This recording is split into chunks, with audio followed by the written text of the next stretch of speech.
pots rattling. I hear your pots rattling. I have my bowls. Oh, okay. I had bowls. No, I always bring my stuff. Mm-hmm. I have a portion of an onion. Yes, I'm gonna keep this out of the way. This is the turkey. One knife. I bring one knife with me. I got knives. I have to use what I use, you know? You have to bring your stuff. Oh, okay. Hot pepper, white pepper. Sometimes when you cook, you don't need to have black pepper. You need to have a white pepper. Here you go. I bought one of these too. So we'll put these here. I bought my pot that I always cook with. I bought me something to drink. I have put I'll something make in me the a soda. refrigerator. I bought you a Coke or a Pepsi. I didn't know which one you drank. I bought a pineapple soda. This is for broth. These are the stems from the greens. We'll rinse them off. And here are the collard greens. Collard greens are a ground vegetable. Some people call them ground provisions, but because they're like in a sandy dirt, they're low growing, they get worms, they get slugs, they get a lot of bugs on them. And so when you wash them, I was always taught that you soak them maybe 4 or 5 times. You soak them in kosher salt because the salt gets all the bugs off of them. And then you have to soak them, and sometimes you have to scrub them to make sure that you get all the dirt and sand off of every leaf. My grandmother washed collard greens leaf by leaf once she finished her soaking process. So I did all of that a couple of days ago. The other thing that I did too, I made a broth.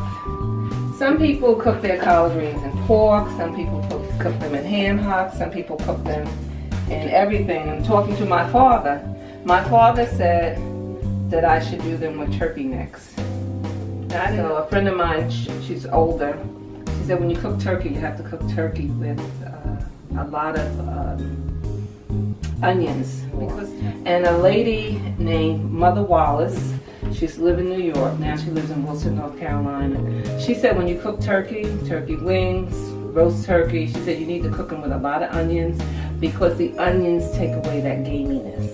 And so I put the turkey necks in a crock pot after I washed them, and I put them in with a half an onion, and I let them cook in that onion to make the broth. And this is some of the residue of the onion and the broth, and it doesn't have that gamey smell. Well, oh, I know what you're doing here. All this stuff going on. I know. Oh, you're gonna give me the apron? Cause you're ironing for me? No. Oh, cause you're ironing for me?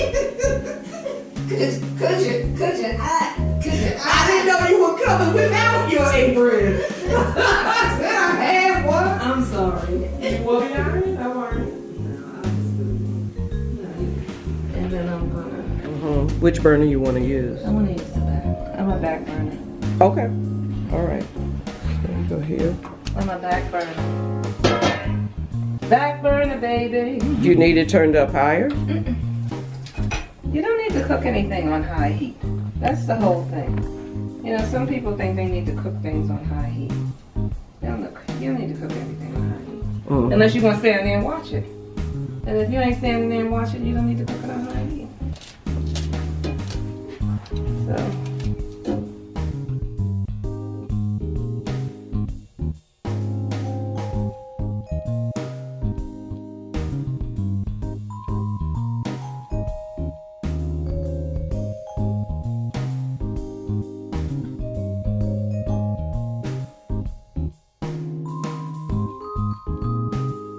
My mother would always talk about the way my grandmother, her mother, did certain things. And there was a time during the Depression where they were out, didn't have an oven. And my grandmother was making a very special meal for them. And somehow she went to the boiler room, wherever they were living, and she put that meat under that boiler so that she could cook that meat. But my mother's side was from Barbados, but my grandfather on my mother's side was in New York before the Depression, the Great Depression. Mm-hmm. One of my oldest uncles, and I knew most of my great uncles. My uncle was in World War I. World War I was 1917, so he was in America in 1917. He was in America more than 100 years ago. So he was in America and he was in New York. They were New York men. So my cousins were New Yorkers. My grandparents were New Yorkers. My grandmother was originally from Alabama through Moultrie, Georgia, to New York. If you know the August Wilson's story, Ma Rainey Done Come and Gone, they talk about that train ride from that went across the panhandles to Moultrie, Georgia, to New York. I had to go to Moultrie, Georgia to see where my grandmother was from when I started in the airlines in the 70s. And you know, we survived slavery and we survived the Depression.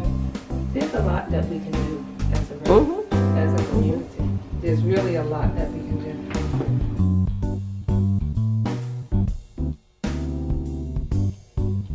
Everything is cooking. Okay, when do you add the meat?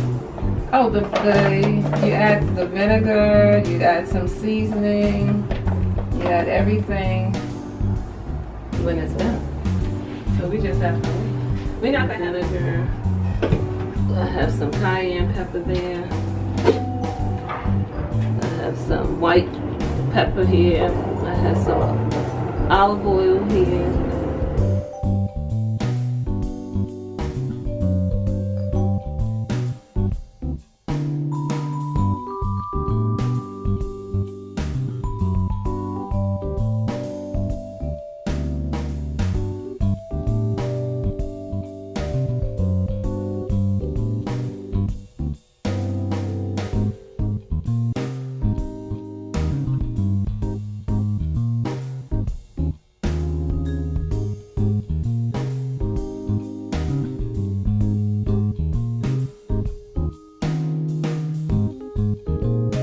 Not my mother's favorite, but I could use it. A lot of people got stuff to say about Jiffy. Jiffy's fine. My mother says if your preference is this, use the Flaco. Use the Flaco. We can just let it do its own thing. Okay.